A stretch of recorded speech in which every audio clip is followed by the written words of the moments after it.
apa kabarnya? Gimana nih belajar di masa pandemi? Udah bosen atau malah lebih semangat kalau belajar di rumah? Ayo, gimana nih? Masih diterapkan gak 4M-nya? Menjaga jarak, menghindari kerumunan, memakai masker, mencuci tangan. Jadi untuk belajar hari ini itu di bimbingan konseling ya, dengan tema masa remaja dan cara efektif belajar di masa pandemi. Masa remaja. Apa sih remaja itu atau masa remaja itu? Jadi, masa remaja itu adalah masa transisi dalam rentang kehidupan manusia yang menghubungkan masa kanak-kanak dan masa dewasa. Jadi masa di mana kita akan menuju ke dewasa. Apa aja sih masa itu? Nah, dari masa-masa transisi itu kita mulai ada ya sedikit perubahan. Dari apa aja coba biasanya? Masa remaja yang kita rasakan dari perubahan apa aja? Kalau wanita mungkin udah keluarnya menstruasi. Atau mungkin kita udah bisa menyukai lawan jenisnya ya. Nih, jadi sebenarnya remaja itu yang dalam bahasa aslinya itu disebut adolescence. Berasal dari bahasa Latin adultscere yang artinya tumbuh atau tumbuh untuk mencapai kematangan. Jadi masa yang mau menuju kedewasaan itu, masa kanak-kanak yang mau menuju dewasa itu disebut dengan masa remaja atau masa pubertas. Masa remaja itu sebenarnya dari usia berapa sih, Bu? Masa remaja itu yakni antara usia di 10 sampai 19 tahun. Tadi nih Ibu ada bahas masa pubertas. Apa sih? Sering dengar kan kalau misalkan kita itu sedang berada di masa puber. Sering banyak yang bilang juga kan ya, pastinya seperti itu. Sebenarnya apa sih masa puber itu?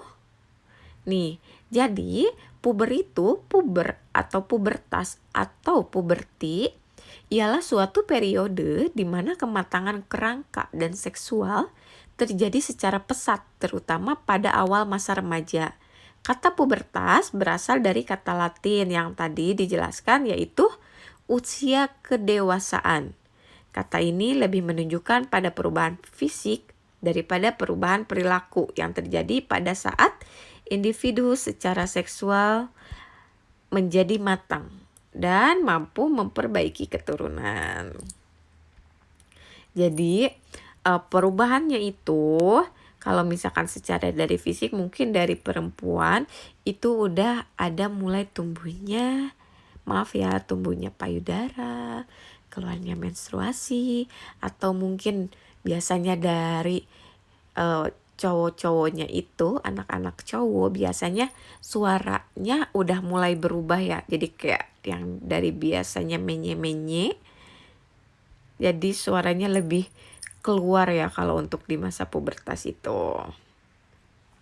Nih, jadi masa remaja adalah suatu masa di mana yang pertama, individu berkembang dari saat pertama kali ia menunjukkan tanda-tanda seksual sekundernya sampai saat ia mencapai kematangan seksual.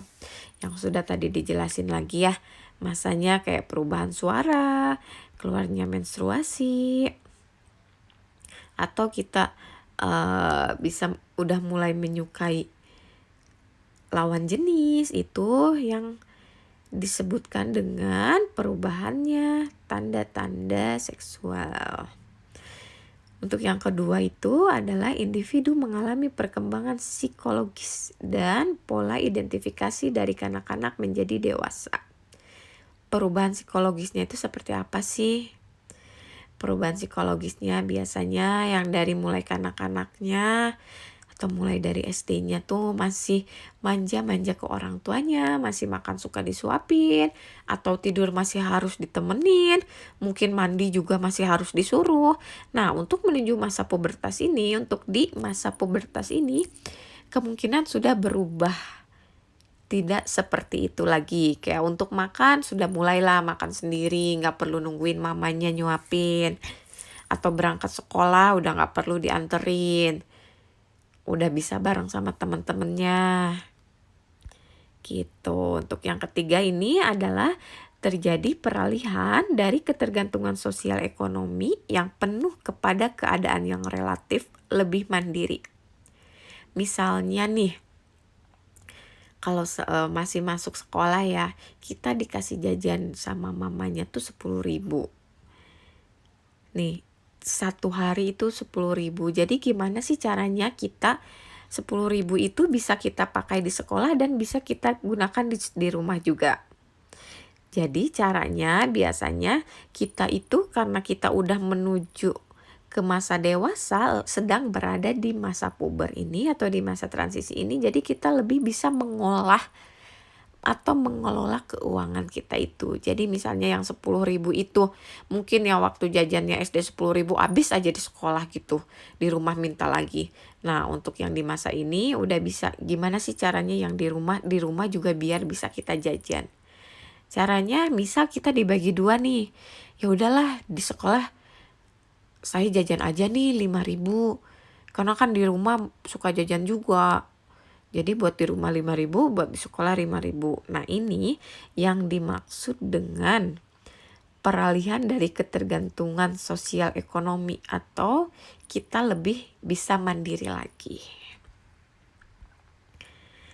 Batasan usia remaja.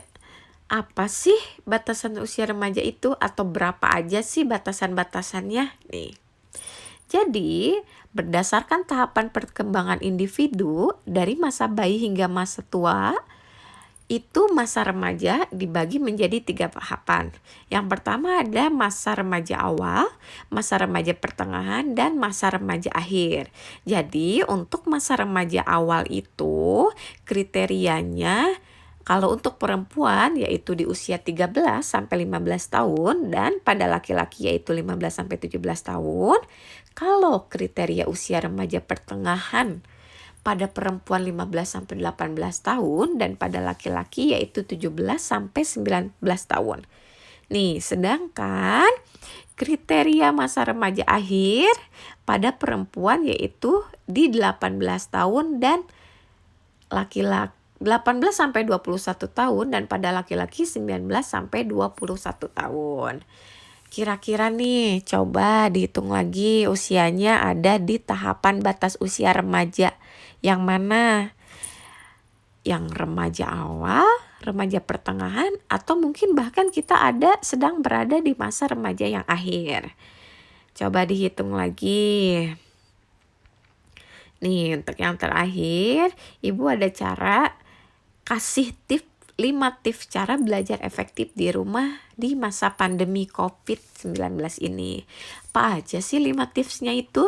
Yang pertama itu kenali tipe belajar.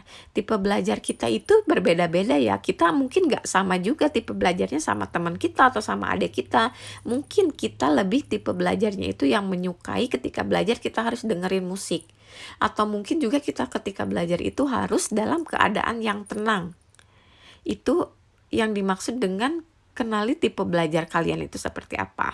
Yang kedua, tentukan waktu yang efektif untuk belajar. Waktunya mungkin di antara kalian ada yang lebih senang belajar itu di malam hari. Karena lebih tenang suasananya, lebih adem juga, lebih gak banyak orang, gak banyak kesana sini. Itu bisa ditentukan ya. Atau mungkin ada yang lebih suka tuh pagi-pagi karena kita, aduh Bu kayaknya saya tuh lebih suka belajar pagi deh. Kenapa? Ya karena kalau pagi tuh kita masih bangun tidur, baru fresh, sudah mandi, masih fresh-freshnya banget, bukan untuk menuju lelah. Jadi kita belajarnya, jadi kayaknya saya lebih efektif belajar di waktu itu gak jadi masalah. Tentukanlah pilihanmu ya. Yang ketiga itu ada buatlah suasana yang nyaman dan kondusif.